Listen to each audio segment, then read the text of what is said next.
Good morning, everyone.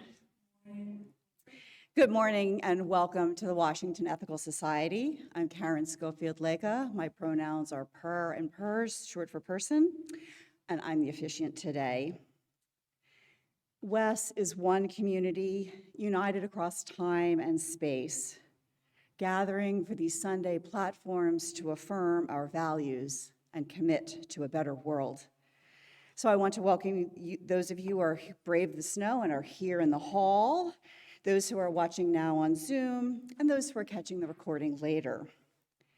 If you're on Zoom, please check the chat for a welcome and various tips from Judy Myers, today's Zoom chat usher. And if you're here in the hall and would like an assistive listening device, please ask the sound team at the back. A special welcome to our visitors today and members who are in town that are normally across the pond. We're delighted to have folks here in person. We'd love to get to know you and answer any questions you might have. To get on the email list, you can fill out the connection form, which is at tiny.cc/WESconnects, or send an email to wes@ethicalsociety.org. And if you're here in person, we invite you to stop by the welcome table in the lobby after platform, or just chat up anybody that has a printed name tag. We really love to talk about what we love here and learn more about what might be of interest to you. I'm now going to check the Zoom chat to see who is attending remotely today. Let's see. So we've got good morning from a bunch of folks: Eric Moyer, Alex Abbott, Amy Foltz, Dylan Hughes, Vivek Chandri. Judy's welcoming all of those folks. Good morning from Pat, Augustine, and Andrea, forgive me if I've mispronounced that. Laura DeSchulo and Calmia Trixie. And Cynthia Goodman, Alex Dixon, Anna Meyer. So we have a number of folks with us remotely this morning. Welcome indeed.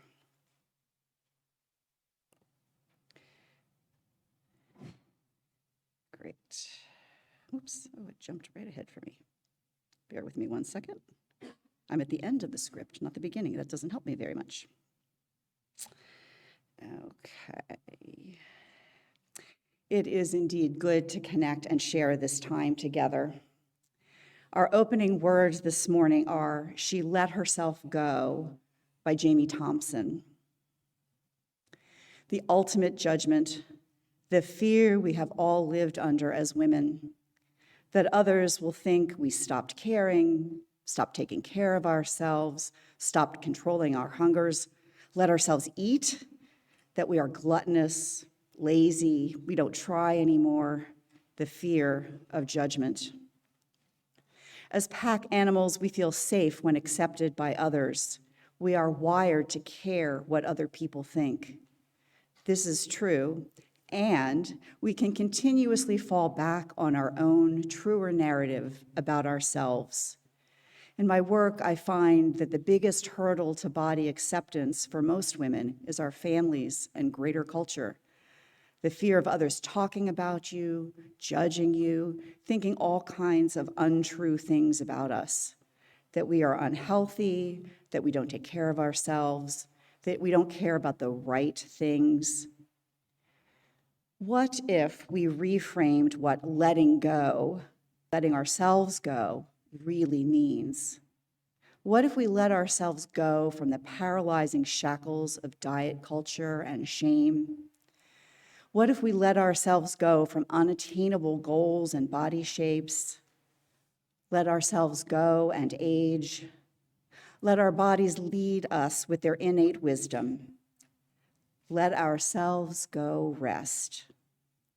What if we let ourselves lead us into our own lives?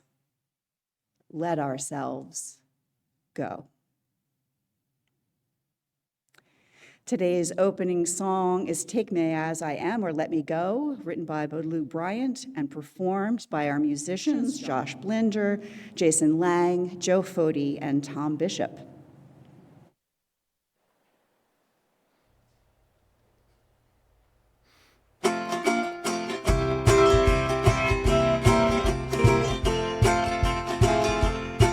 Why must you always try to make me over? Honey, take me as I am, or let me go. No roses grow up from a patch of clover. Well, take me as I am, or let me go.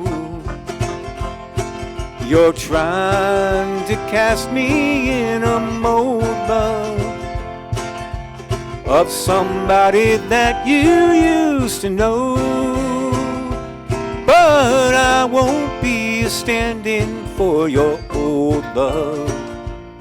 Honey, take me as I am, or let me go.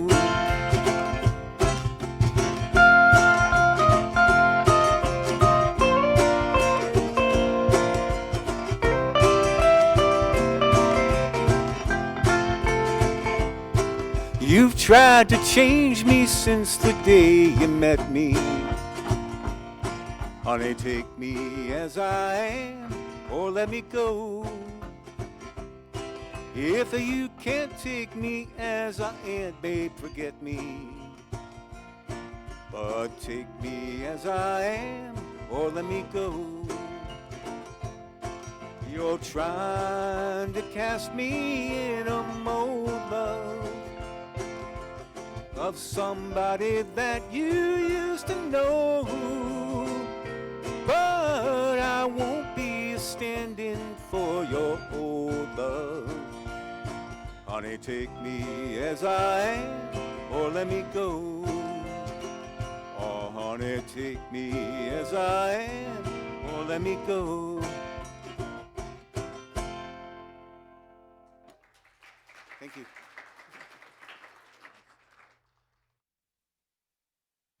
Thanks so much, guys. Each week, we read our statement of purpose as a reminder of our shared values. And if you're interested in taking a turn to read the statement of purpose, because it's a new year, so lots of chances, you can sign up at tiny.cc/read-SOP. You can read it here in person or make a recording that will be included in a future platform. Today's reader is Ruth Masterson, who leads our Platform Coffee Cafe, recently reorganized the library books, and is a member of the stewardship team. So Ruth is truly living the value of stewarding the WES community. Thanks, Ruth.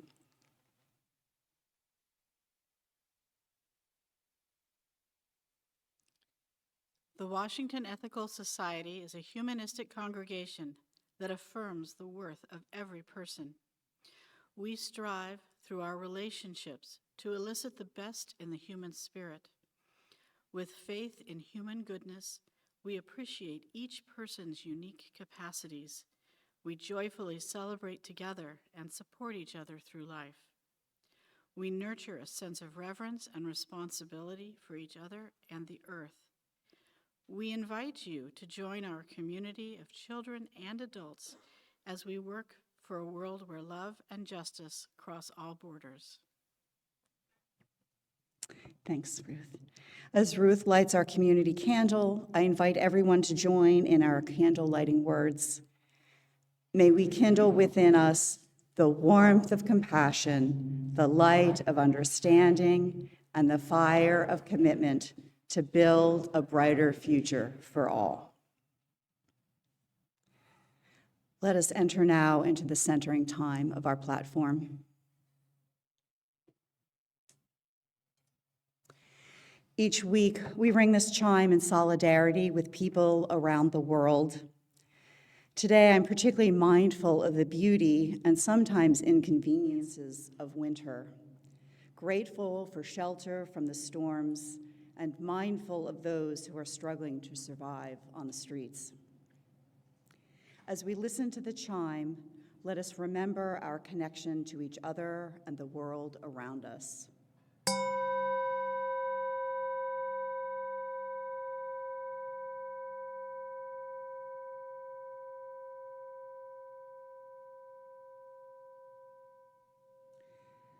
Let us open our hearts to compassion for those who suffer.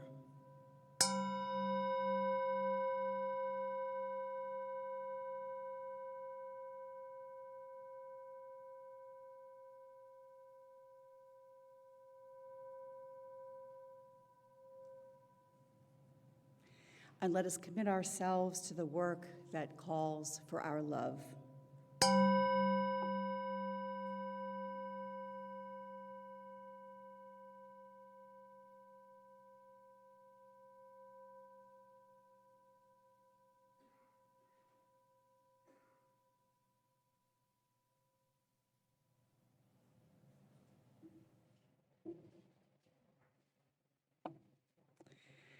I invite you now into a period of meditation.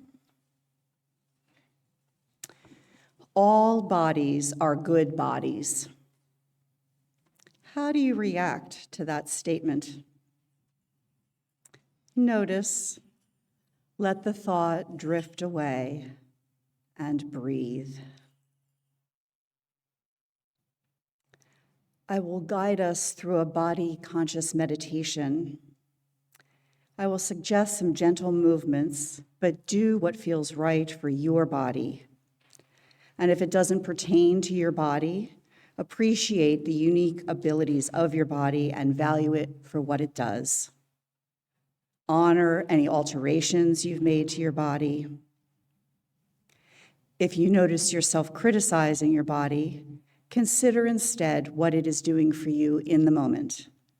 Focus on its strength and ability to heal, to move, to adapt, and breathe.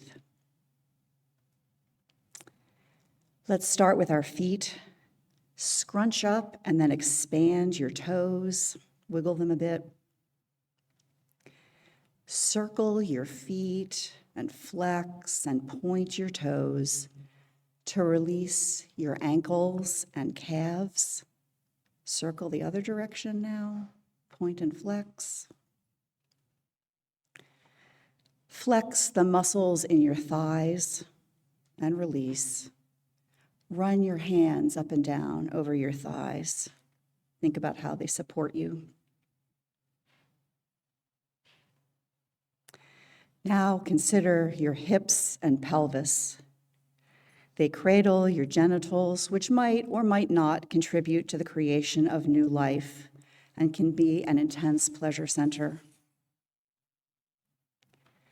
Move upward to your abdomen, filled with organs that convert food into fuel and that full process.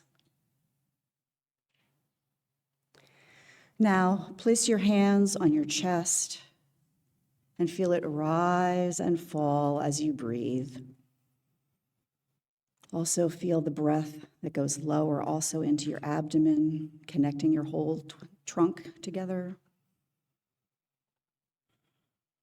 Feel the beat of your heart regulates the rhythms of your body, pumping blood throughout.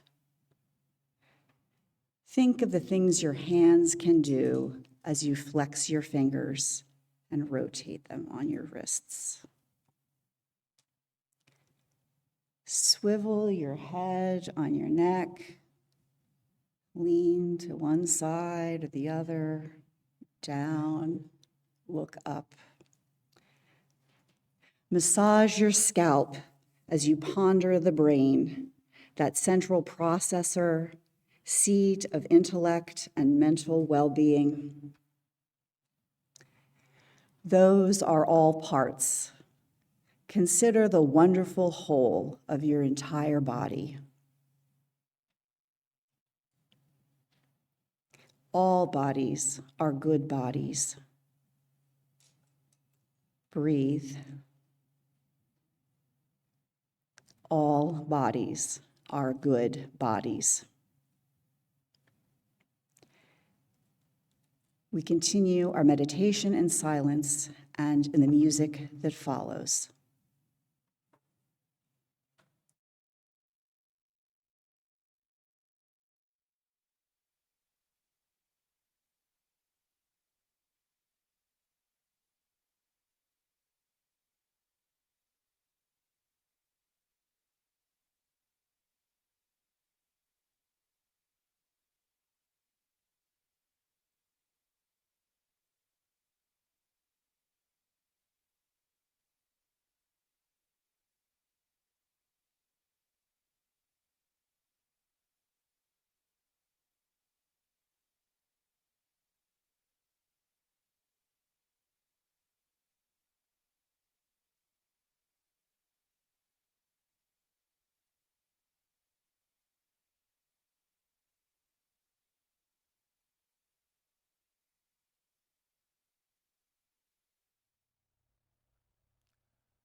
on the floating shipless oceans.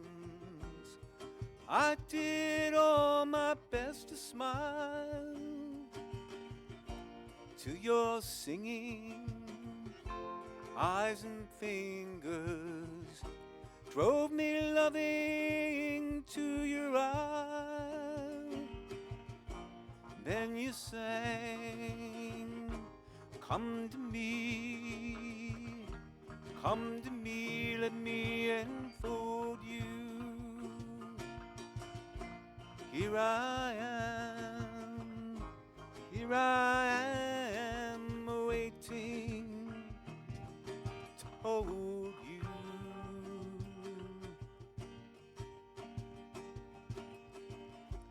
Did I dream you dreamed of me? Was I heir to your thoughts? Now my foolish ship is leaning, battered love lorn on your rocks. For you sang, touch me not, come back tomorrow.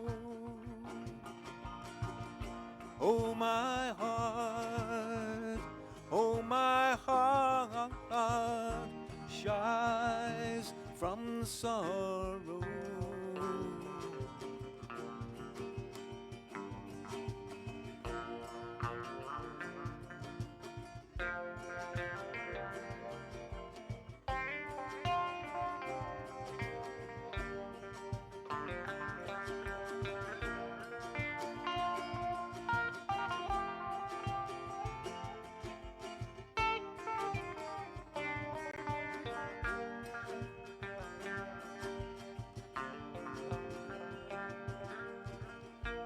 I'm as puzzled as a newborn child. I'm as ripless as the tide.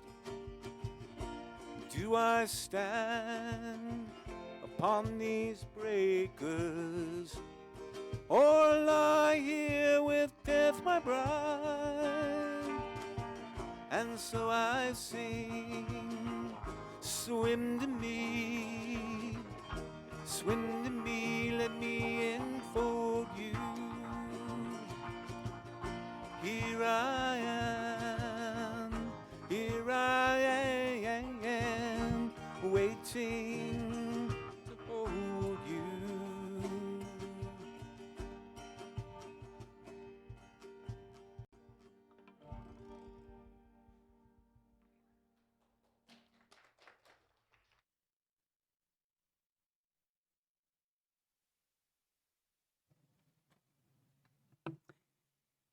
For our reading this morning, here are some research findings compiled by Reagan Chastain, a speaker, writer, researcher, multi-certified health and fitness pro, and thought leader in weight science, weight stigma, and healthcare. These findings are included in her articles, The Harm of Weight Stigma and The Harm of Weight-Based Healthcare Inequalities.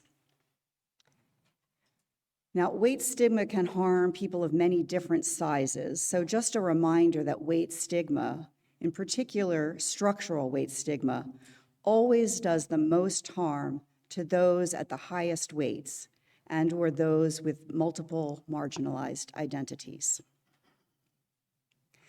Weight-based healthcare inequalities include practitioner bias, research bias being left out of research studies, and structural inequalities.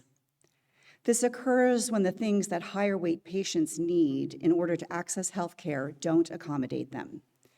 This can be because the things don't exist, or because the healthcare facility that the patient is visiting doesn't have them. Things such as properly sized or accommodating blood pressure cuffs, proper length vaccine needles, gowns, scales for medically necessary weigh-ins like those to dose medications or check for edema from a heart condition, durable medical equipment, high weight rated operating tables, and surgical instruments. Harm is added here when energy from those in the healthcare system is wasted on complaining that higher weight people exist or justifying the lack of care, rather than focusing on solutions and working from the basis that healthcare should fit bodies. Bodies shouldn't have to be changed to fit healthcare. Now the findings. Findings in the study Weight Bias Among Healthcare Professionals, a Systemic Review and Meta-Analysis by Lawrence et al. In 2021 show that medical doctors, nurses, dietitians, psychologists, physiotherapists, occupational therapists, speech pathologists, podiatrists, and exercise physiologists hold implicit and or explicit weight-biased attitudes toward higher weight patients. In Stigma in Practice, Barriers to Health for Fat Women by Lee and Passé, 2016, it was found that fat individuals are less likely to access health care and are less likely to receive evidence-based and bias-free health care when they do engage. Anti-fat attitudes are found in both practitioners and students, from physicians and doctors, researchers, clinicians, physiotherapists, dietitians and nurses, and students in the medical and dietetic fields. Negative attitudes about fat patients result in doctors choosing to spend less time with fat patients and often resulting in fewer preventive and diagnostic tests for fat patients. Whether due to improper equipment, lack of education, bias, or an interaction between these three, it is clear that providers also present a barrier to the health and well-being of fat individuals. The study Overcoming Weight Bias in the Management of Patients with Diabetes and Obesity by Poole et al. 2016 found that health impacts of weight stigma, meaning weight stigma causes negative health outcomes, can include increased blood pressure, blood sugar, and levels of the stress hormone cortisol, reduced engagement with healthcare services, reduced trust of healthcare providers, depression, anxiety, substance abuse, and suicidal tendency, unhealthy eating behaviors, binge eating disorder, and lower motivation for exercise, and long-term health impacts, including more advanced and poorly controlled chronic disease and low health-related quality of life. Breathe. Our platform speaker today is WES Senior Leader Casey Slack.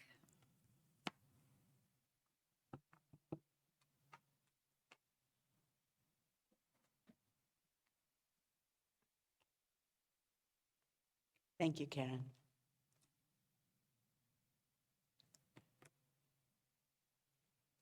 I want to go back to our meditation for just a moment. All bodies are good bodies. Your body is a good body, regardless of its size or shape. If it is textured in ways you are maybe not super fond of, regardless of how it moves, how it looks, what you think about it today or any other day. Your body is a good body to have.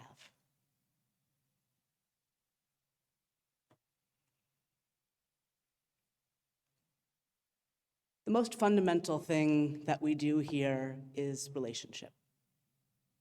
Relationship is right in the middle of our ethical culture commitments to one another. Relationship is right in the middle of my Unitarian Universalism. Relationship requires us to think about other people's experiences, to think about all of the ways that having a body in this world can affect the way you're treated. That's why we talk about racism. That's why we talk about sexism. That's why we talk about homophobia and transphobia and ableism and ageism. It's also why we have to talk about fat phobia or fat oppression and fat liberation specifically. Part of relationship is listening to and trying to understand each other's experiences. We don't all have the same experiences of having a body. We have, how many of us are in here? 60? 60 different experiences of having a body in here. And even if you were paired up with the person who looks most like you in this room, you would have a distinct experience of having a body, because nothing is nearly so easy as a category.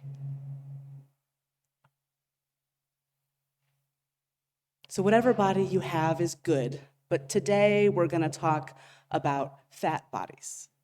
And we're going to talk about the ways in which fat bodies are excluded from our society, the ways in which that hurts everybody, but has material consequences for fatter people, specifically for people at the highest ends of the weight range.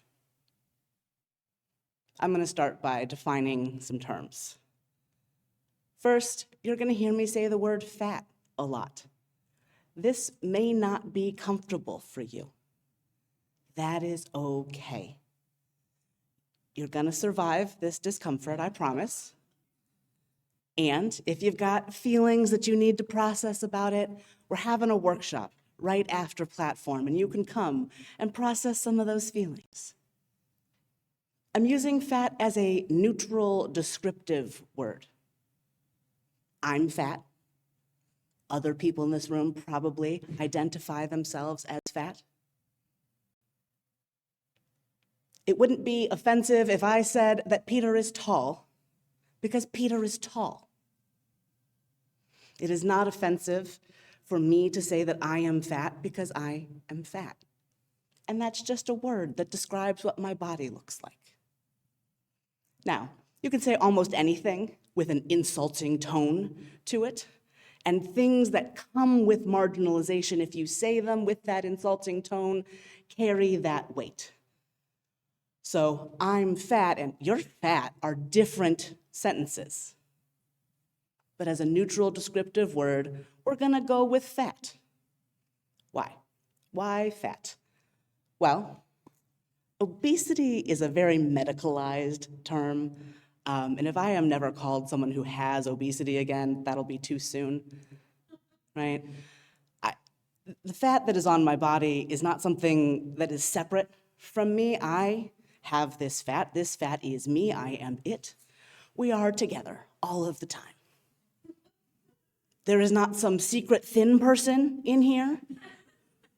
Never has been. I've looked. Not there. So not obesity. Not overweight, because over which weight? This is the weight that I am. I am not over it. I am exactly 1 kg worth of weight. So, fat. We'll talk about fat phobia and fat oppression. I don't much care which of those terms you use. They both speak to the same thing. A cultural fear and distaste for fatness that plays out as systemic marginalization and exclusion of fat bodies. This oppression looks like a lot of things. Here's one. How many of you have seen an ad for a diet this month? It's January, and in January, our culture loves to remind us that we're fat sometimes. Loves to show you a picture of a body like mine, but only from like here down, right? A headless fatty to scare you about what your body might look like. Ooh, adipose tissue.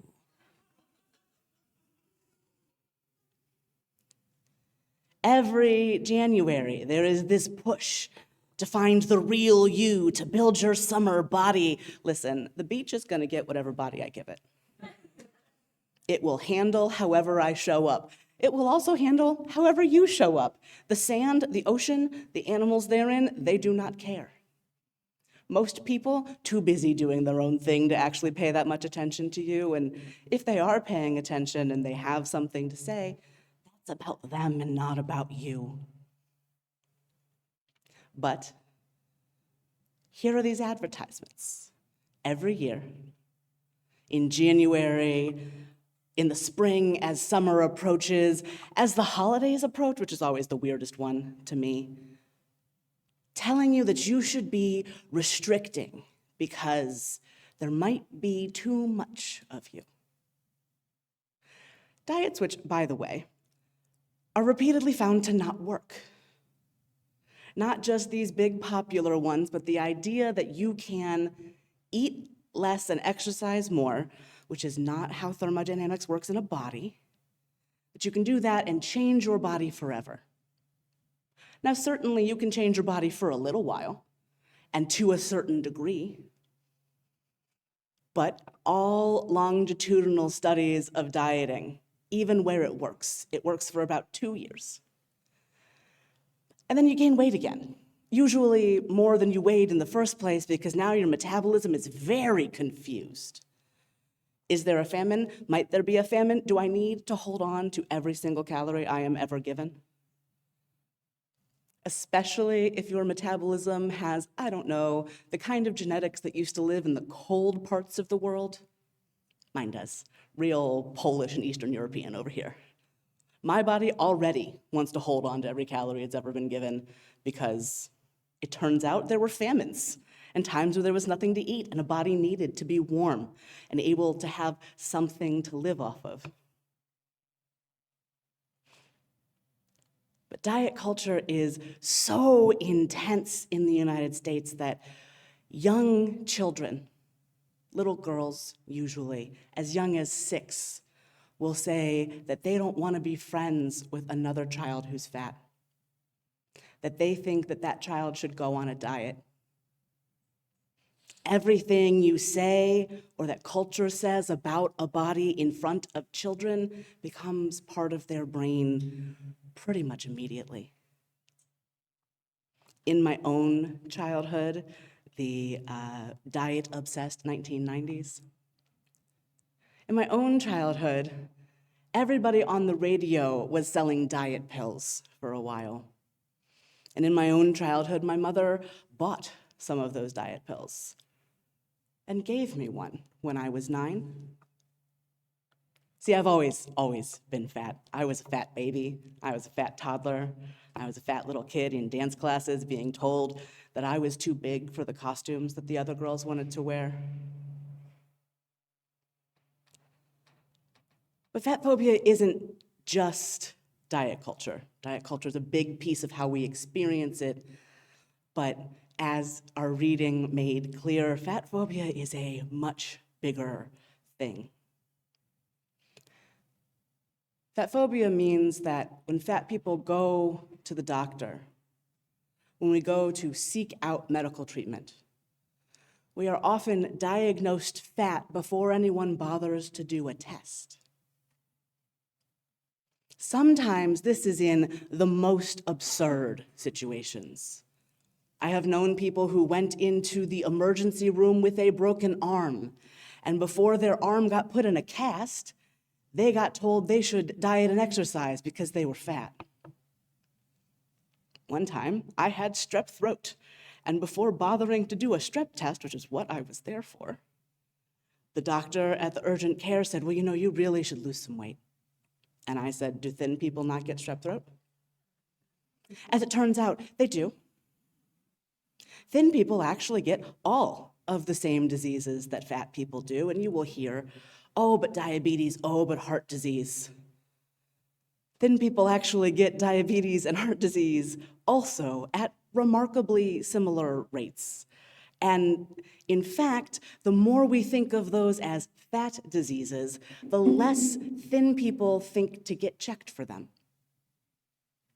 While working in a hospital's ICU, I saw more thin people in diabetic ketoid acidosis than fat people, in part because those thin people did not know that they had diabetes until it got wildly out of control. Fat phobia also means, as mentioned in our reading, that a lot of fat people are not willing to seek medical care. Because imagine if you went to the doctor for strep throat and they told you, you know, you're fat, right? You might stop caring what the doctor has to say. And if the doctor only ever tells you, you know, you need to lose weight and exercise, you might stop wanting to hear that. I know a lot of fat people who do not interact with the medical system unless they absolutely have to. Because you get tired of getting the same useless advice. My parents are, my mother is 69 years old and my father is 82, he'll be 83 this year, and they have both been fat for most of my life. And my mother has non-alcoholic fatty liver disease. And for years, her doctor would only tell her to eat a plant-based diet. Now, eating a plant-based diet is good for all kinds of reasons. But my mother, who has lived in small-town Northeast Ohio her entire life, doesn't know what the hell that means. And the doctor never said, hey, try this, this, and this, and we're gonna look at your specific numbers. I've been lucky. I have not been lucky. I've been full of research and have sought out doctors who are fat competent. This is hard. This is a challenging thing to do, especially if you are on state-run health insurance, as I was for my entire adult life until I got this job. It is hard because there are maybe 3 people in any given larger city who really know how to do health care for fat people. And even they usually need a little bit of hand-holding. But because I have been both somewhat lucky and somewhat very full of research, I have had doctors who will say to me, okay, we're gonna not talk about the number on the scale because it doesn't tell us anything useful. The numbers we're gonna talk about are the numbers in your blood work. We're gonna talk about your actual health because I am an actual healthcare provider. What a concept. Actual healthcare for actual bodies that require actual healthcare.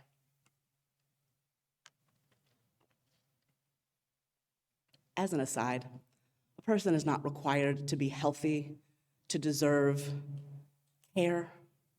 A person is not required to be healthy to be valuable as a person. A person is not required to be healthy to deserve access to the general population. Health is not an indicator of value, just as body size is not an indicator of value or of health. What else does fat phobia look like? Well, for me, sometimes it looks like a situation in which there is cake. And somebody says, oh, I'm being so bad, while they take a piece of cake. Friends, cake is not a moral issue. Perhaps there are ethical issues on the way to cake. How are the people who grow the flour, the sugar, the cocoa treated? These are ethical questions. Whether or not you have a piece of cake, however, no moral bearing on your personal self. The decision to eat or not to eat a slice of cake is really a question about whether you feel like eating cake right then. Not a question about if you're being good or bad. Try being a fat person eating a salad in public. That is a weirdly fraught experience. You eat a salad in public as a fat person, and suddenly everyone has something to say. Many people want to say, oh, you're being so good. Please don't clap at me, that's weird. Salad also not a moral choice. Again, how were the vegetables grown? How are the people serving you the salad treated? These things, ethical considerations. Do you eat or not eat a salad? Not on the table. I mean, the table is a good place to eat the salad. We understand. I have, in fact, had a weirder time eating a salad in the food court of a train station than I had one time when, while stuck in the Detroit airport, I decided that since I was getting dirty looks for being fat in public anyway, I would sit on the floor and eat a cheeseburger at people. That people were afraid of. They do not comment, they simply, good, be scared. Fat phobia also looks like not being able to physically fit in spaces. There are 3 chairs in my office that I cannot sit in. I can sit at my desk chair, and I am loath to ask anybody to come and sit in my office because the chairs in my office have arms and they are very narrow. So I take all of my meetings in the library, which I want to do anyway because there's a shared table there, but mostly because the chairs there are more comfortable. There are more than one chair with no arms in the library. I love that these chairs don't have arms. They could be a little wider, but they physically fit a person's butt.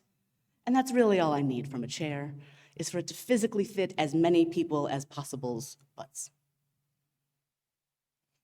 In the same way as things that are accessible to people who have mobility limitations are accessible to everyone, right? If there is a ramp, everyone can use it. If a chair or any other thing is a size that fits a fat person, it fits thin people too. Everybody hates airplane seats. But the airplane never requires thin people to buy 2 seats, even if those thin people don't know how to not take up all the space in the world with their bodies. I can be sitting next to a thin man who cannot seem to figure out how to sit without his legs. But, God forbid, a little bit of me is in another seat. Those seats are a ridiculous size anyway. The average American woman is like a size 16, and these seats, a size 12 at best. But the airlines pull a fun trick and make you mad at the fat person next to you or at your own fat body, instead of at the airline that decided that the seats needed to be narrower and narrower and narrower all the time, not so they can pay the flight attendants any better, not so they can pay the pilots any better, not so they can pay air traffic control any better, but so their shareholders can have the maximum level of profit. So these are some of the things, and definitely not all of the things, that fat phobia and fat oppression can look like. And so then we come to fat liberation. What is that, and why should you care? Well, like I said, if something fits fat people, it fits everybody, right? Something that is made for the most marginalized bodies, that thinks about that fat people might exist, is gonna take better care of everybody. Healthcare that is not focused on an obsessive desire for people to be a certain size will actually treat people of all sizes better, right? Fat people deserve healthcare that actually sees and treats us. Yes, absolutely. And everybody deserves healthcare that focuses on their actual health and not just making sure they're thin enough that you don't notice. Everybody benefits from spaces that are big enough. Consider the frequency with which you might want to sit next to your child or grandchild in an airport. but there's this barrier in the seats, and there's not enough space for both of you. This makes a slight childcare concern, because what do you do if your child wants to snuggle up on you, but the physical space you're in won't let you? That is minor compared to not being able to physically sit down somewhere, but there are benefits for everyone in the freedom and accessibility for the largest people. I'm going to talk a little bit more, but first, we have a couple of folks who are going to come and share some of their experiences and their knowledge on fat oppression and fat liberation. So the first person I'd like to invite up is Dana Pope. Come on up, Dana.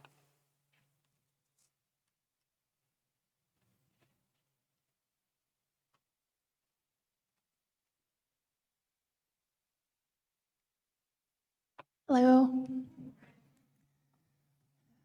I wasn't going to say this, but I went to the restroom downstairs for the first time in a couple of months, and there's graffiti on the diaper changing table. It shows a little cartoon koala parent and a little cartoon koala baby, and it says, "You are fat" on it. So I felt like that was appropriate to share that I saw today. The world is not designed for fat people and is in many ways hostile to us. Fat liberation would mean that fat people would not just be tolerated, which we have not yet achieved, but enthusiastically welcomed and proactively accommodated. Literally all day, every day, I have to think about whether I am going to physically fit in somewhere. Even in my house, but especially when I leave my house, I have to think about where I will be able to sit and whether I can mitigate the pain caused by whatever seating is available. Almost everywhere I go, as Casey mentioned, chairs have arms, which make it so that I either can't fit, or if I do squeeze in, I'm in significant pain. Some of you might have had a fleeting thought like, can't you just stand or sit on the floor? Even when that has physically been something that I'm comfortable with, it still others me and makes people treat me differently. As I have gotten fatter, my claustrophobia has become more of an issue, although that implies that my fear and anxiety about small spaces and getting stuck in them is irrational, which it very much isn't. My spouse and I bought a new car 2 years ago, and my main requirement was that I could sit in either of the front seats and not be in additional pain. That resulted in a very small list of cars, a list which came from other fat people. And the car that we ended up buying was quite a bit more expensive than we were planning to buy.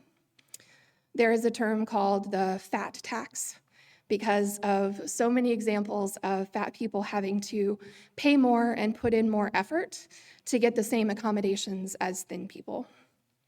Another common example, t-shirts in size 1X and above cost more, which people often attribute to the additional fabric used, but there's no price difference between the extra small and extra large shirts.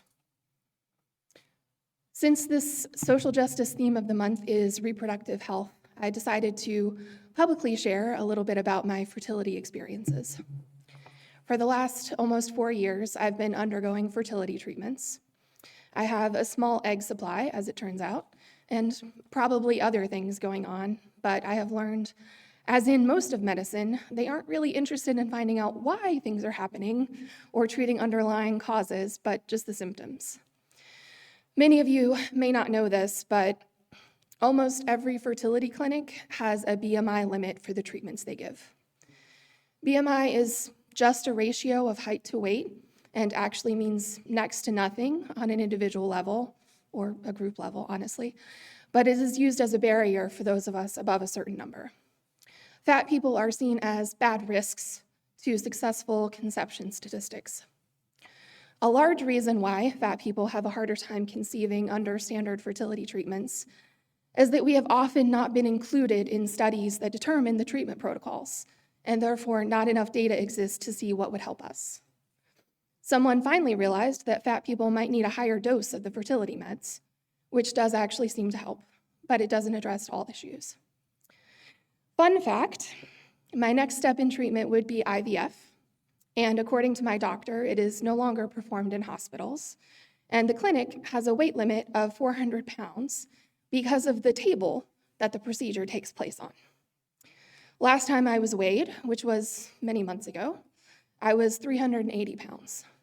So if I were to gain 20 pounds, I would no longer be able to access IVF unless I go to upstate New York, which is the next nearest clinic that treats fat people without a weight limit. And I can only hope that they have a sturdier table.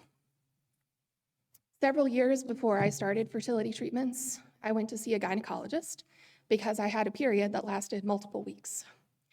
Before he had even examined me or done any blood work or other tests, he asked what I was, quote, doing about my weight. He started to say that I was, quote, at a weight where bariatric surgery would be before I cut him off, telling him that I was not interested.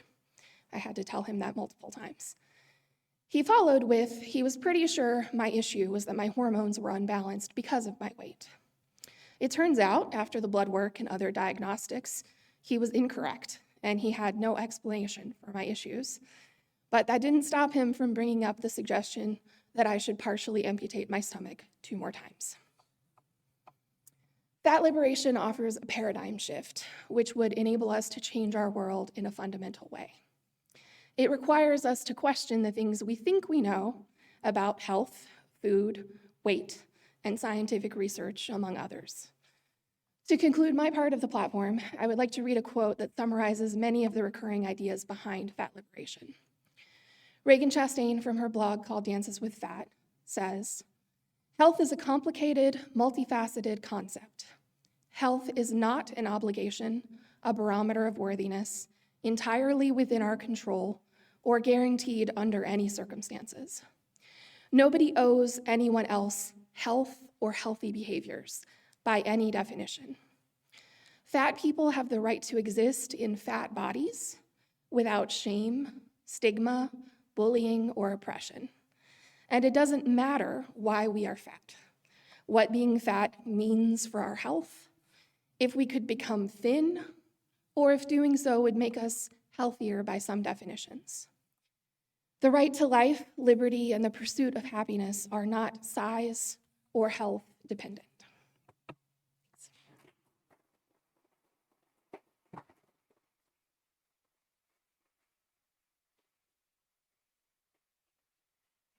Thank you so much, Dana. Our next additional speaker is Robyn Kravitz.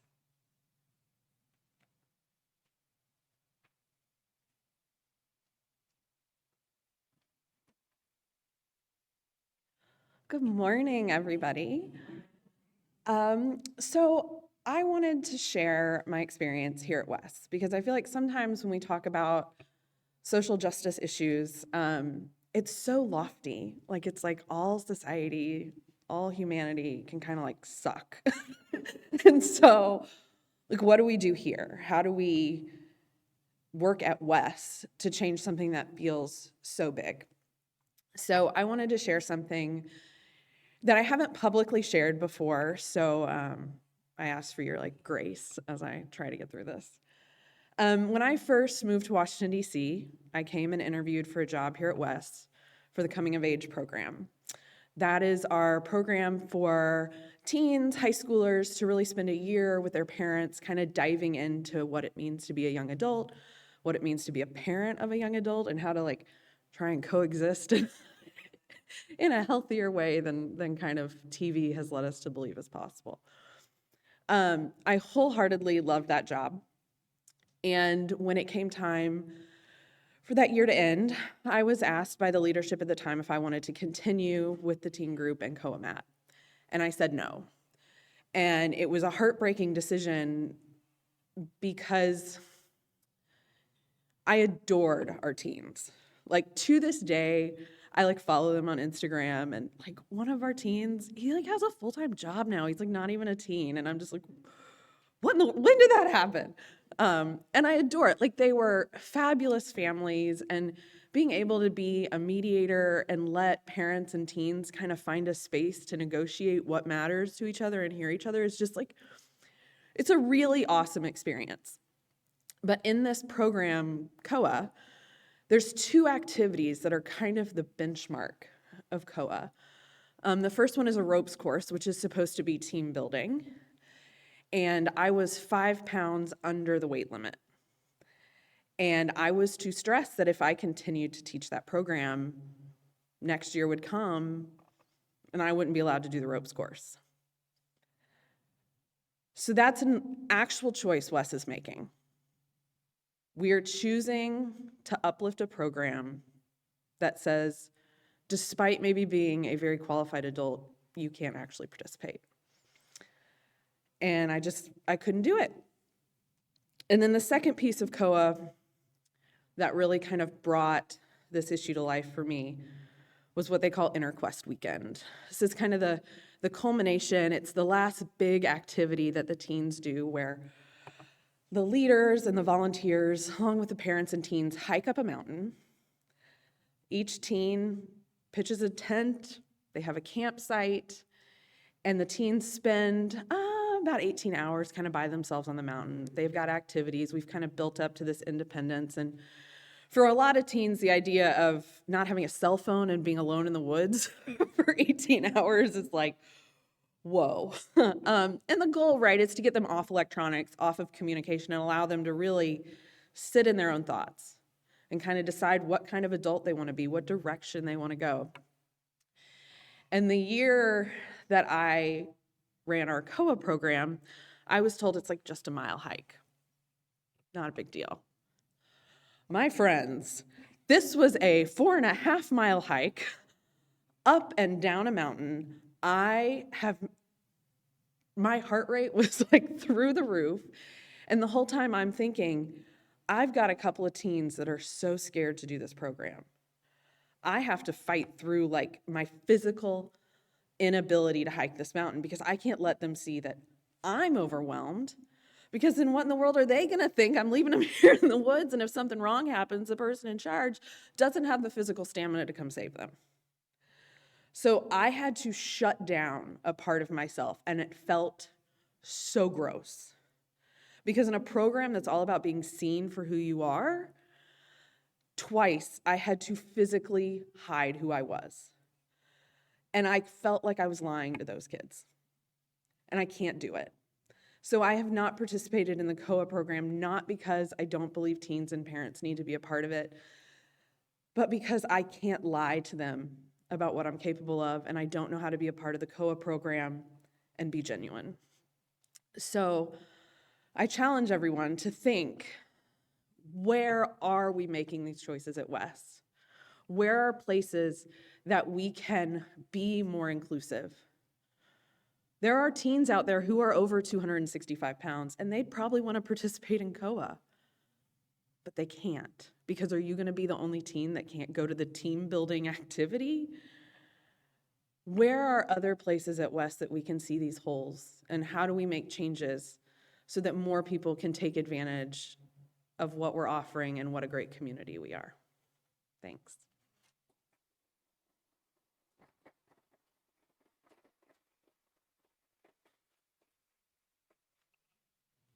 Thank you, Robyn. Robyn and Dana both illustrated some more ways that fat phobia and fat oppression impact us right here, impact all of us, and how fat liberation would truly be a paradigm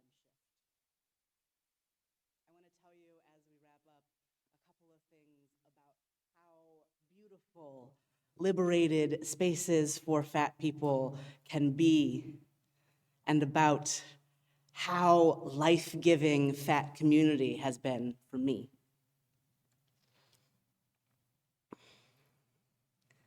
My first entree into fat community actually happened sort of by accident.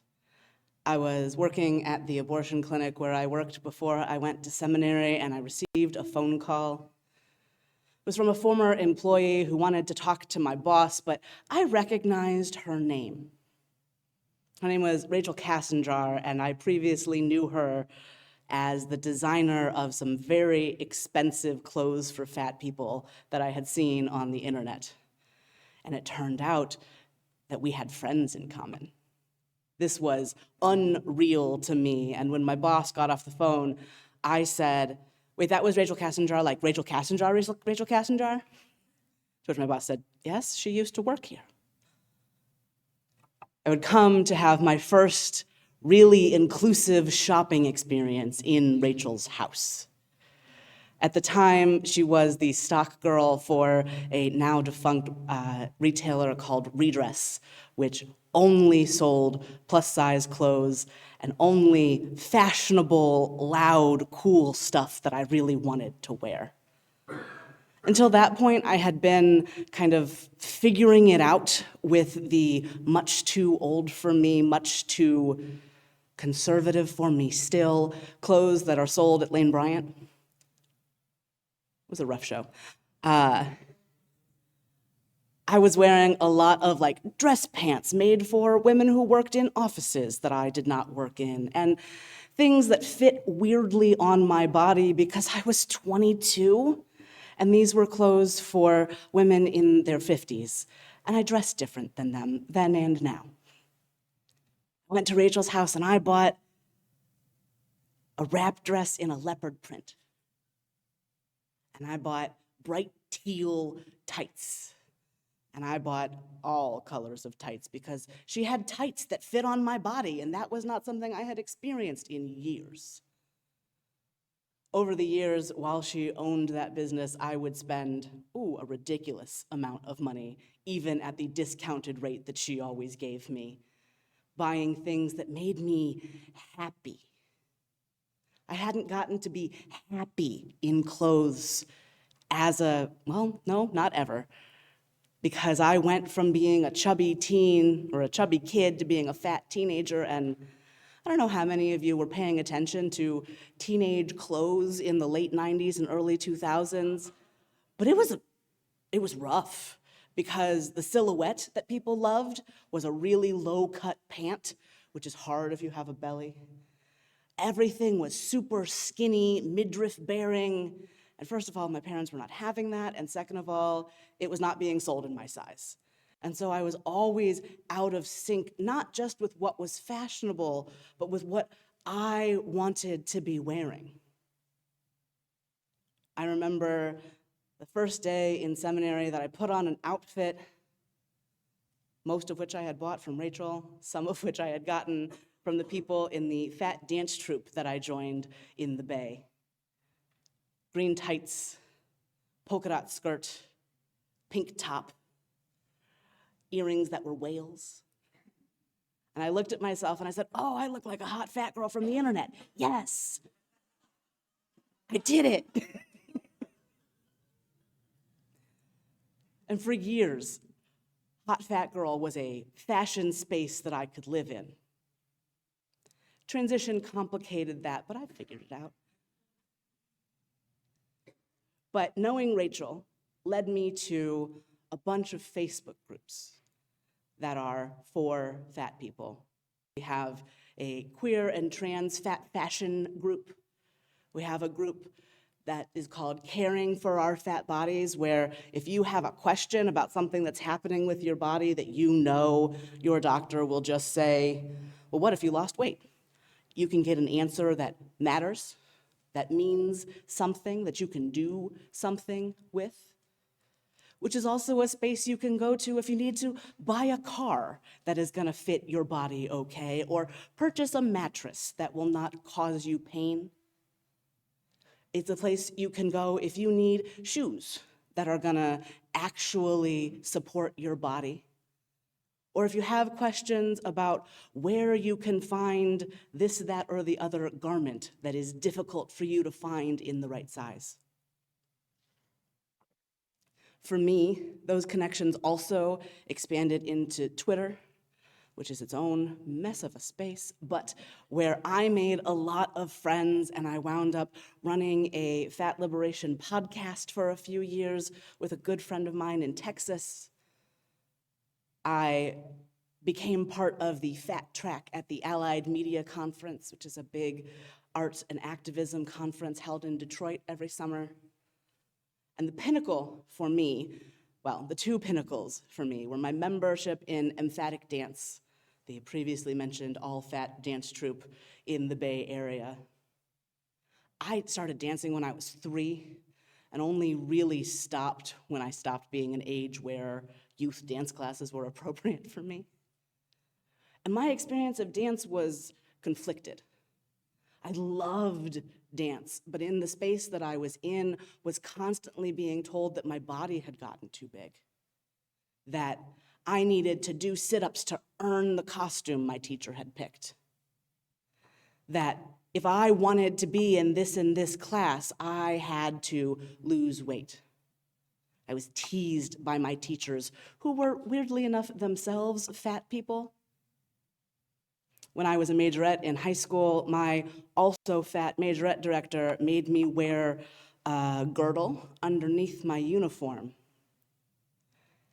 Now, it turns out that marching and flipping around and twirling a baton is not better if you are in a strange metal contraption. So going to this place where I got to dance, and the assumption was that I was going to be fat, and everybody else was, and that we were working on being flexible, being strong, doing our turns well, and not really thinking about whether or not we had dancer bodies. We would perform at showcases with a bunch of other dance troupes in the area, and the newspaper critics' reviews would often say things like, hefty dancers, weighing in at 200 pounds, like if 200 pounds is the most anybody's ever weighed. And so we took those comments and recorded them in our voices and made up a dance in which we spun around to 200 pounds and stared at the audience while we did it. We did a Prince compilation number one year where we all wore the most absurd Prince-like things we could, which for me was a purple tutu and a bodysuit that went up. It was quite the outfit, is what I'm telling you. And we did it, and we were free. We were free, and we were happy, and we were having a good time being in our bodies, which is the thing that dance should be.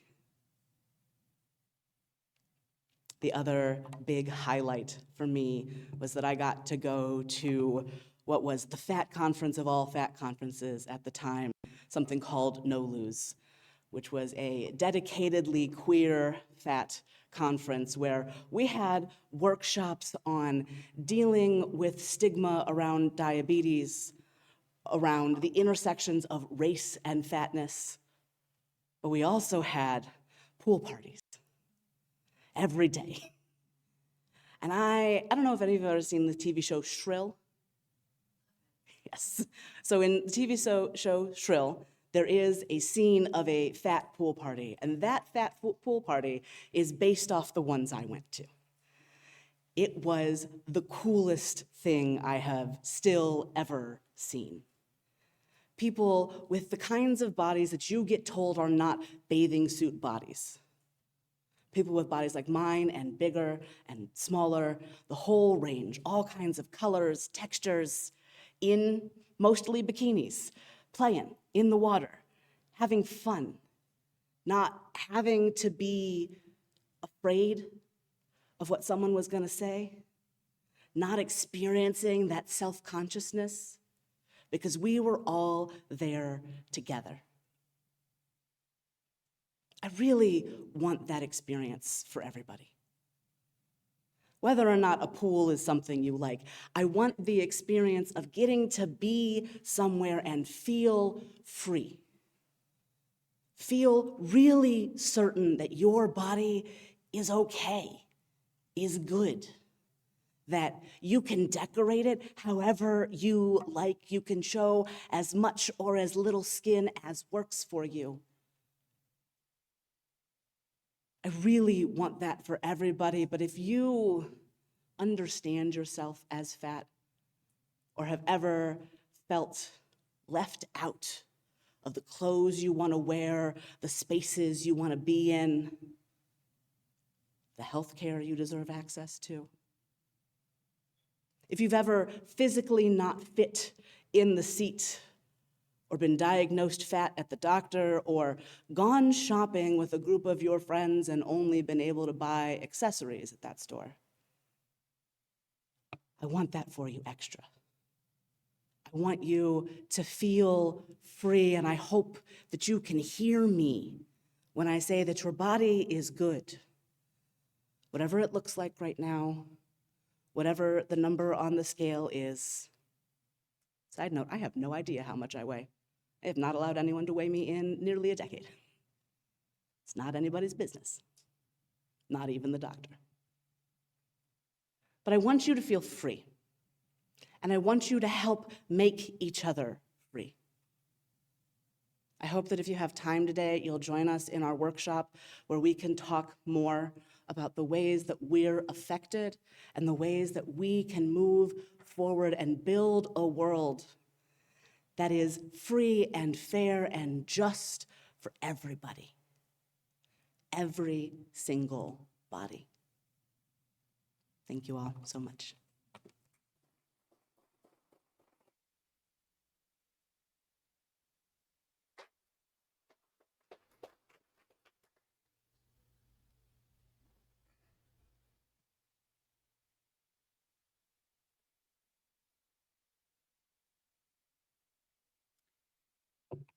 Thanks so much to Casey and to Dana and to Robyn for sharing.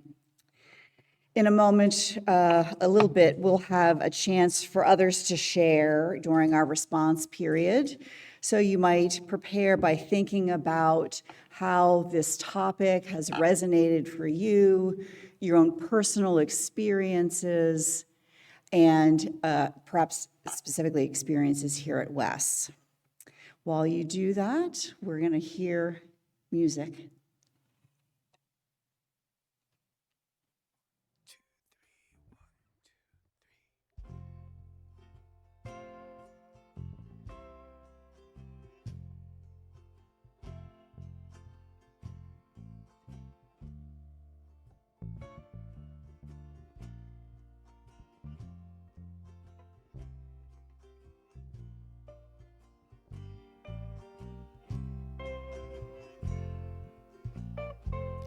Don't let us get sick.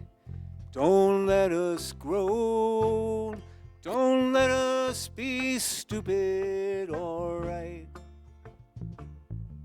But make us be brave and make us play nice.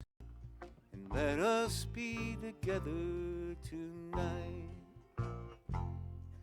The sky was on fire when I walked to the mill and took up my slack in the line. I thought of my friends and the troubles they had, just to keep me from thinking of mine. So don't let us get sick, don't let us grow old. Don't let us be stupid, alright. But make us be brave and make us play nice. And let us be together tonight.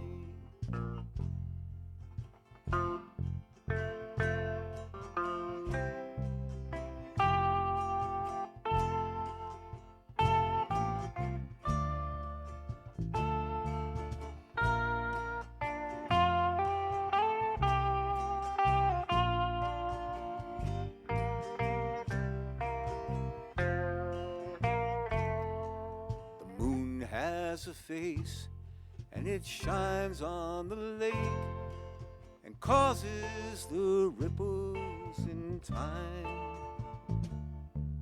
I'm lucky to be here with someone I like, who maketh my spirit to shine. Don't let us get sick.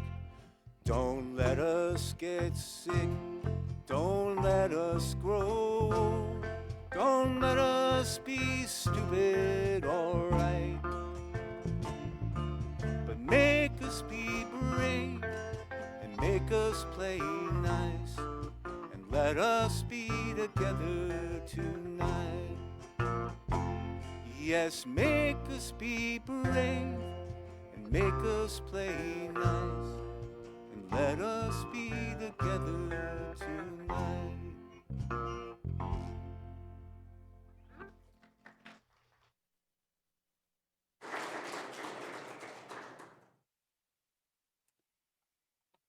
This is the community sharing time when we add our own voices to the morning, sharing our reflections on the platform or what resonates with our personal experience.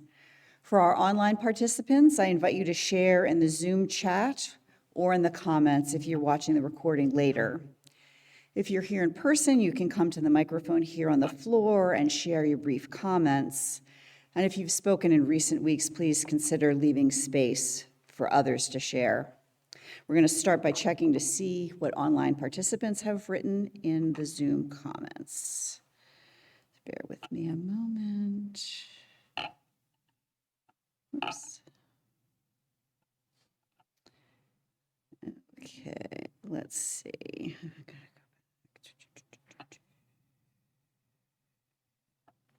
Cynthia Goodman says, "What a great and necessary platform. When I was a child, starting around 10 years old, my mother, who had issues with weight and food, made me go on a crash/starvation diets. It was like torture and definitely not healthy for a growing child. I attribute my issues with eating disorders and fat to this.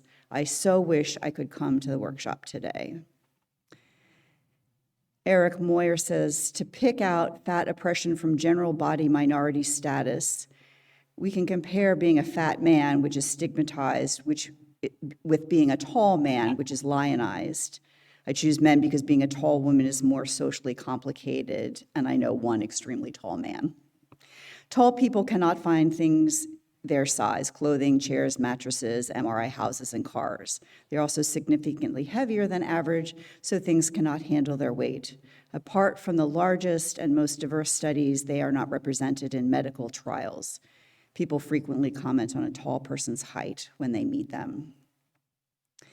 Gwen Warman says, "Thank you, everyone. I'm visiting from Cedar Lane, UU, as I'm semi-recently moved nearby. It's such an important topic, and I especially relate to the story of stepping back from involvement with a beloved youth leadership role due to the physical expectations." Eric continues, "However, unlike a fat man, a tall man does not have people judging their food choices. He is not told he needs to change his height when he visits a doctor.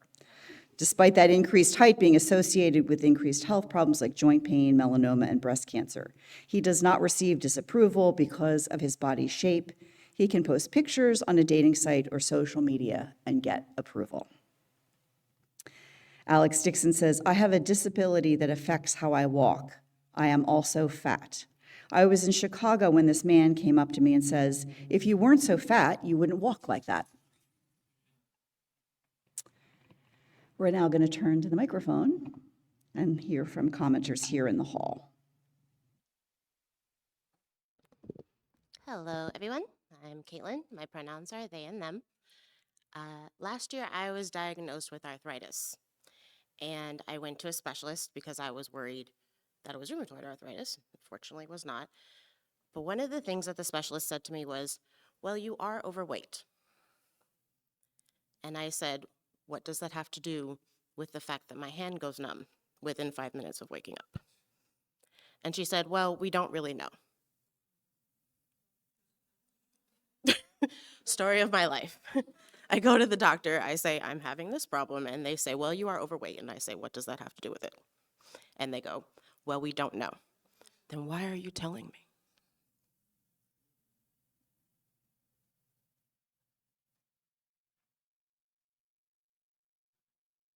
I'm actually tall enough for the microphone. That's a new thing. I was gonna say about was your name Robyn? Yes. And with the COA, I'm currently in COA, and because of my disabilities, you know, the hike, all that, I am not able to do things.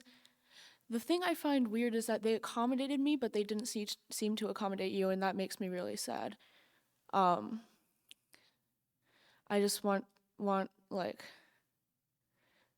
I guess, I just wanted to let you know that I'm sorry they weren't able to accommodate you, and it's weird that they seem to want, it's like the stigma of, you know, being fat, being just your body not like everybody, well, I mean, not like, you know, what America wants your body to be like, you know. And how, even though there's stigmas around disabled people, how people are more accommodating, yet it's kind of weird, you know, that they didn't accommodate you, and I'm sorry for that. Also, healthcare stuff, that's a whole thing. Although I do not identify as fat, I am not fat. I really, a lot of my friends, especially being like not white and being fat, and then, you know, going to the doctor, and they really, really just kind of degrade you, just not, it's terrible. And, but I've experienced a lot of, just being trans and being gay and just being even just a kid, a teenager trying to get health care for, you know, I'm obviously disabled, and trying to get health care, and it's really difficult. So I just wanted to say that.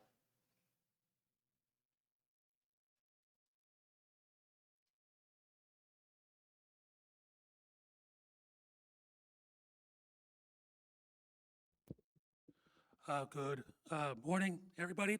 I'm Jeff, and I am tall and also somewhat fat, so I get it from both sides here.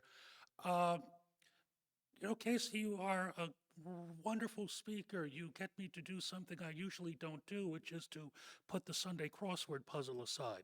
So, uh, and I was somewhat surprised to hear you use the term headless fatty.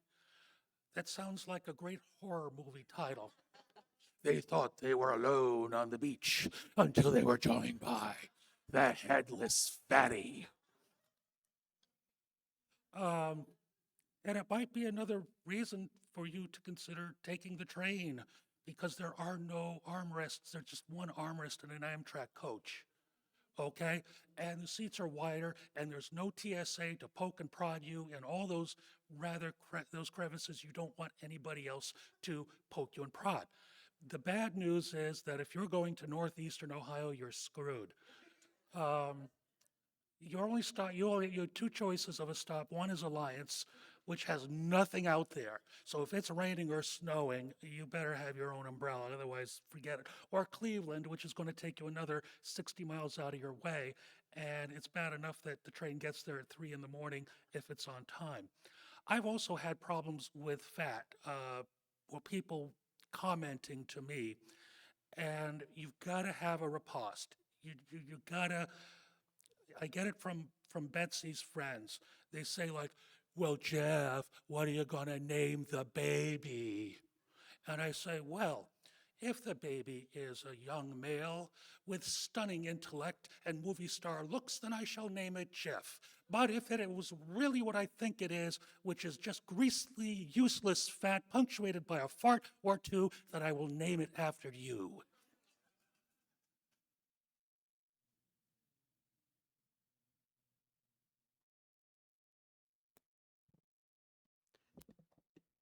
Hi, I'm Sue, and people who've known me for more than 5 years know I used to weigh quite a bit more than I do now. When I was a child, I was endlessly teased for being fat. I was a fat teenager. I didn't have dates. It was lonely. It was miserable. And finally, a few years ago, I got involved in a support organization for losing weight, for feeling better about myself. I have to say, there are good days and bad days, and days I'm able to stick to my program, and days when I still binge and eat way more than I should for health. I feel better, I move better, I'm more comfortable when I weigh less, but there's not a day that's easy, and there's not a day that I'm not tempted, and too many days I do eat too much, some days I don't. But physically I feel better, and there are a number of people in my group, and it used to be a little group that met locally, and now, of course, with COVID, we went online, and there are people in Germany and Sweden and England and all over the US, East and West coasts. But having a support group makes a big difference. And several people have said their blood sugar improved, their fatty liver disease improved, all these things improved when they were eating healthy. And so for me, healthy eating isn't just about being thinner, it's about being healthier. I'm 76 and I don't want to have diabetes and fatty liver disease and all the other things that can come with weight. So for me, being in a group that's supportive and helps me is very important. And I fully accept the people who make a different choice and accept their bodies the way they are. I never was happy with mine. I'm still not happy with mine, but it's better than it was for me. That doesn't mean other people need to make that decision.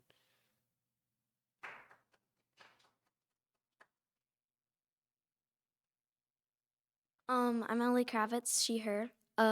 As most of you know, I do very competitive gymnastics, and so this season my gym got new leotards, and so they're a new company, brand new company, and they messed up our sizing, and so I have a male and female coach, and me and my teammates tried on our leotards, and they obviously did not fit, and our female coach had to help us put them on, some of us.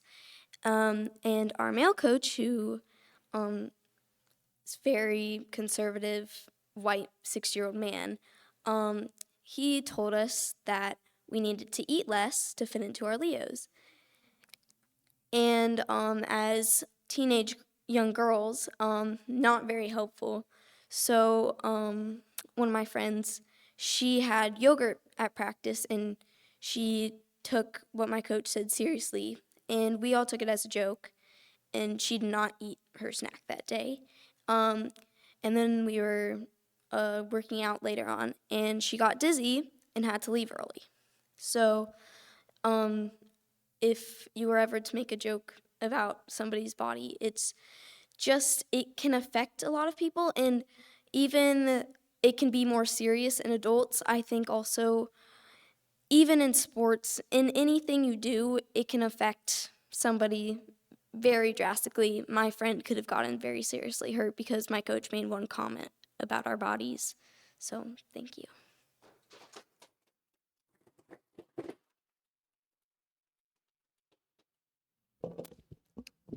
Thank you to all the speakers and to the musicians.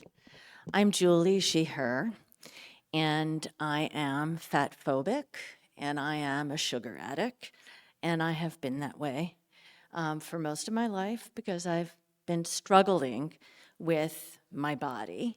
When I was a teenager, I was a binge eater, a dozen donuts and 6 Reese's peanut butter cups, and I gained weight in my senior year. In my senior year, I went to college at 17, 20 pounds heavier than I am now. And I became a feminist activist on campus and read fat as a feminist issue and really took it to heart, sort of. And then got in a relationship where we also had a relationship with Ben and Jerry's, and on a daily basis, and I gained 20 more pounds. And in that state, I became a member of WES, and I produced a program on fat and legal issues and social justice. There was a debate about that, and read a fabulous book called Tipping the Scales of Justice. These books might be hard to find, but I think they're very worth reading. And still, I was a fat phobic. I did Weight Watchers. I grew up in a family where my parents smoked in order to stay fit. My dad was a gym teacher. My senior year and into my fat years, my father was uncomfortable hugging me. He definitely was ashamed. He definitely made us feel bad about ourselves. My sister and I ate together. And then when I got pregnant with Ruby, I became 200 pounds and took up a lot more space. And, you know, over the years when I've lost weight, I've done Weight Watchers successfully and felt very good about myself. Liked fitting into a wider range of clothing. You know, over here, people have commented about how great I look. And I actually got called on my fat phobia just yesterday. I was driving in Tacoma Park with my daughter, Jasper, and I looked to the right, and there was a woman who weighed like 500 pounds. And I said, oh my, I can't, you know, whoa. And Jasper was like, you know, why, you know, she called me on it. She's 20 years old. And, you know, I said to her, you know, you're right. I shouldn't be commenting on that. And she was like, you don't talk about people's bodies. And I said, but I thought it. And she said, you don't have to always say what you think. But here I am in front of the mic for a long time. It's very hard for me to not say what I think, but I still am a sugar addict. You know, I don't have self-control. Even here, when there's cake and cookies, and at home I have a cabinet. And, you know, this month I'm not doing alcohol or sugar, and it feels good to me. It's not about weight for me at this point, because I'm thinner than I've ever been. There's a couple members here at WES that I've known for 20 years who have had bariatric surgery. And I'm sure people here and in their lives have talked about how brave and great they look. And I have been curious about how that process has changed their relationship to their bodies. I'm 60 now. My body is changing. There's gravity at work. There's gray hair happening. And I struggle with self-acceptance of my body still. So I want to say I appreciate the vulnerability of our speakers today, their honesty, and their assertion that they have a right to take up space.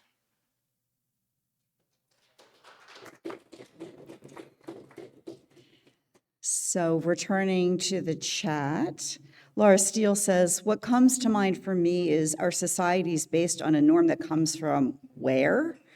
All of us who are on either end of the continuum are not normal and therefore often invisible or too visible in unwelcome ways. Eric Moyer says, hostile architecture intended to deny homeless people the ability to sleep on public benches by adding armrests or even less useful bumps also harms fat people by making the benches less accessible to them. Judy Myers says, I agree, Laura, where do these standards originate outside of the norm, whatever that is? Cynthia Goodman contributes again. When I was a young woman and I had to go on antidepressants, which caused me to gain weight, my father told me that I really let myself go. Back to our earlier opening words.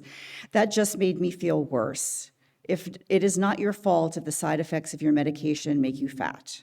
By the way, when I look at old photos of myself as a teen and young woman before the antidepressants, I was not really fat, only around 120 pounds. I used to starve myself due to my mother's treatment of me. It all felt so unfair. Both my parents were verbally abusive when it came to my weight, no matter how thin or fat I was at any time. And Judy Meyer says, I have a little piece of paper on my file cabinet with the Casey quote, "Cake is not a moral issue." So thank you for all who shared their thoughts today and for being open to consider issues which are not often talked about. And just as we share our perspectives in this community, so too do we share our resources and gifts. Here at WES, we split all undesignated gifts in the Sunday collection between our operating budget and a fund dedicated to justice and compassion.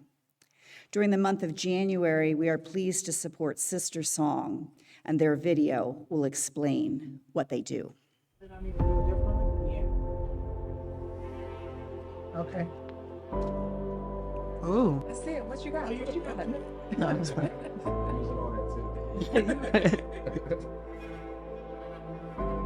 We experience infertility, miscarriage, pregnancy loss, and birth. We are survivors, we are healers, we are still here. We are people of many faiths and spiritual traditions. We are Black feminists and wild bitches. We are workers, including sex workers, fighting for justice at work. We are abolitionists. We honor and listen to people who are held behind walls, held in cages, in prisons, and in detention centers. We are people who have abortions. We love people who have abortions. We are abortion doulas, providers, clinic workers, and abortion funds. We are people of many body sizes, body types, and abilities.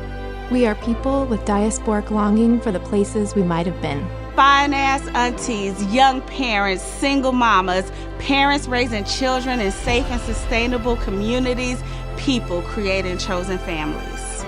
We are queer. We are transgender.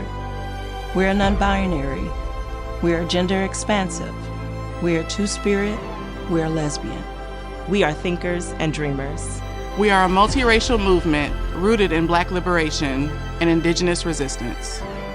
We choose us. We invoke the spirit of our ancestors that paved the pathway forward for us. We reclaim the demands of reproductive justice that our Black foremothers named for us.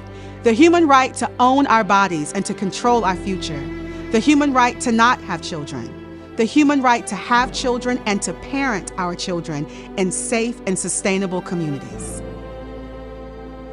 We know that things are not okay. We know we have a lot of work to do, but we need you to join this movement to make this dream a reality.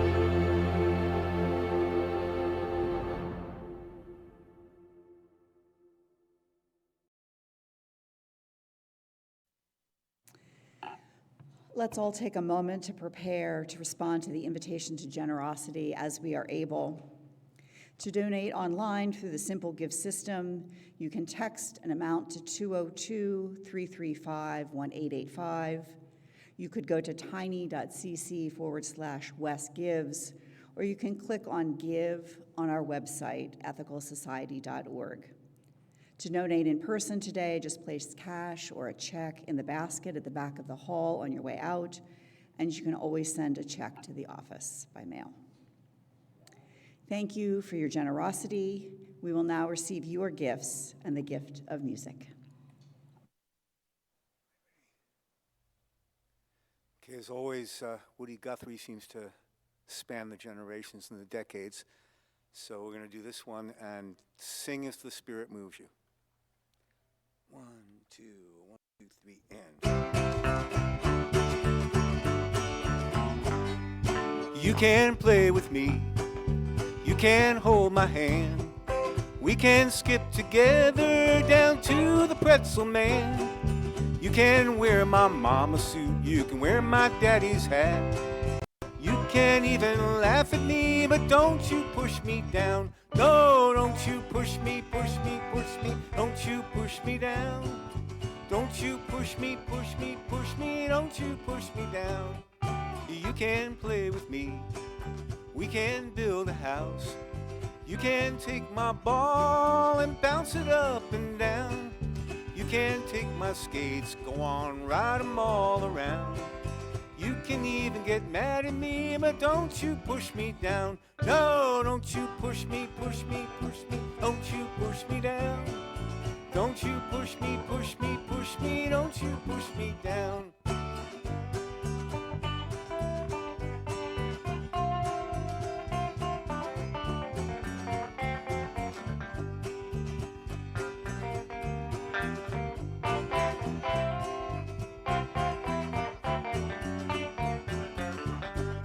Well, you can play with me.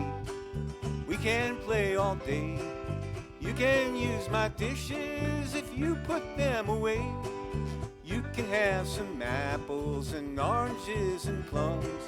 You can even wash my face, but don't you push me down. No, don't you push me, push me, push me. Don't you push me down. Don't you push me, push me, push me. Don't you push me down. No, don't you push me, push me, push me. Don't you push me down. Don't you push me, don't you push me, don't you push me down. Thank you, everyone.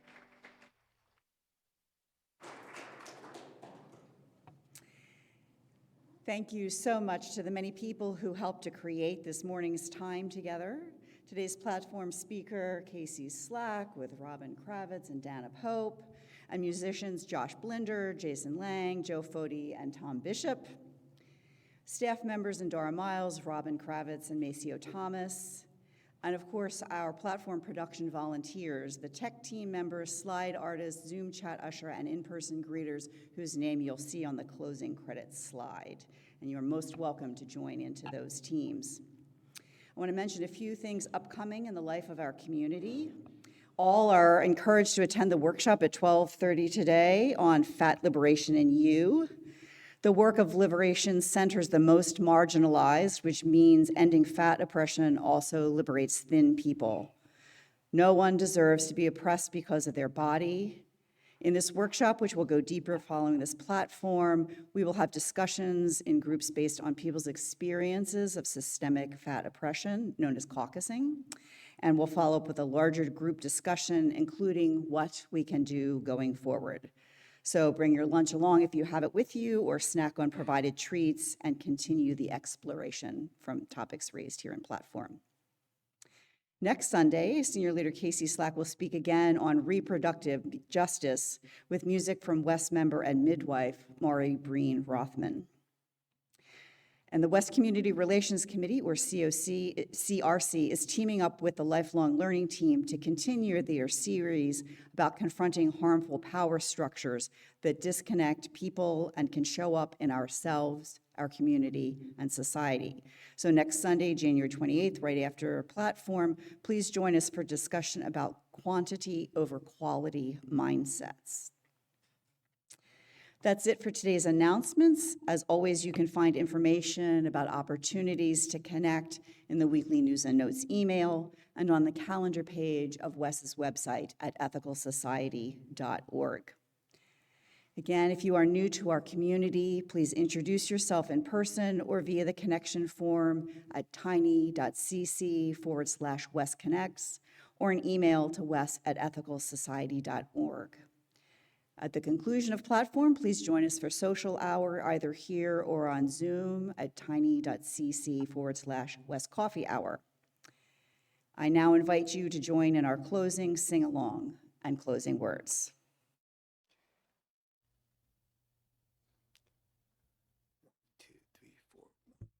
Hallelujah.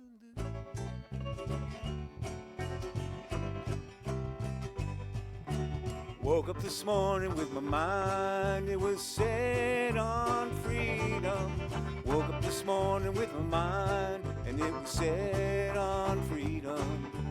Woke up this morning with my mind, it was set on freedom. Hallelujah, hallelujah, hallelujah. Walking and talking with my mind, and it was set on freedom. Walking and talking with my mind, and it was set on freedom. Walking and talking with my mind, it was set on freedom. Hallelujah, hallelujah, hallelujah. hallelujah.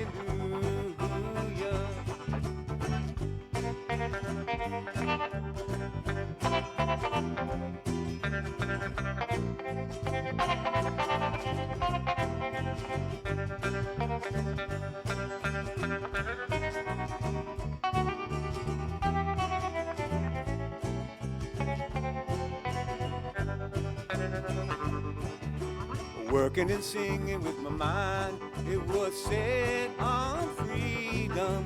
Working and singing with my mind, it was set on freedom. Working and singing with my mind, it was set on freedom. Hallelujah, hallelujah, hallelujah. Oh, I woke up this morning with my mind, it was set on freedom. Woke up this morning with my mind, it was set on freedom. Woke up this morning with my mind, it was set on freedom. Hallelujah, hallelujah, hallelujah. Yeah, hallelujah, hallelujah, hallelujah. Thank you, everyone.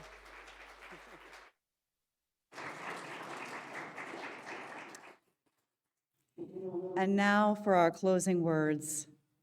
Let us go into the week ahead with compassion, understanding, and commitment, seeking liberation for all from the margins to the center.